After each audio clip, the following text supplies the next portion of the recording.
If you want to make an easy job seem mighty hard, just keep putting off doing it. Some people might hear a quote like that and say, yeah, that's right, just stop procrastinating. Me, as a procrastinator, would say it's much easier said than done. As a personal experience, I have always been a procrastinator. It hit me much worse when I began college. All this procrastination is exactly why I chose to read the book Eat That Frog, 21 Great Ways to Stop Procrastinating by Brian Tracy. Procrastination can happen at school as well as at home. First, procrastination at school is one of my biggest problem areas. I am sure that many of you have procrastinated those small assignments that aren't due for 6 days, or something as little as emailing your teacher to set up a meeting. One of the biggest key points I learned from this book was to make a planner for every day, week, and month in advance. For instance, if you know that you need to have a meeting with your teacher to go over classes, write it down in your planner so you remember it, and then that week you can email your teacher and set everything up. One thing I do to help me is write down each assignment due that week and the due date. I pick 2 to 3 things to do that night. When I accomplish those things, I reward myself with either treats or hanging out with a couple friends.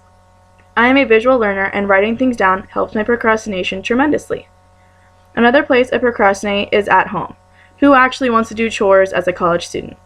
One tip that the book provided is once you start your most important task, discipline yourself to persevere without diversion or distraction until it's 100% complete. This is one of my biggest struggles when trying to complete a task. The other day, I tried this and it worked.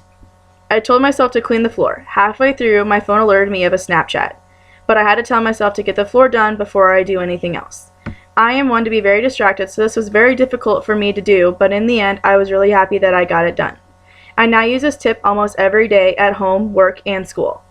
Another tip that I use at home is to set early deadlines for a task. If I know that I have family coming over for the weekend,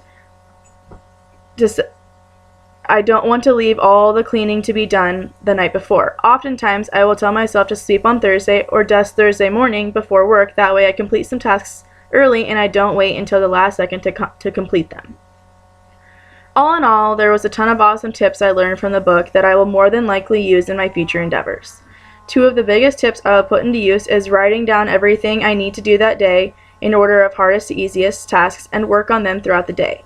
I will also use the tip where you should work on one task and not let yourself do anything else until after it's all done. Rewarding myself will be one of the best parts of finishing each task, and I hope that these tasks help you also.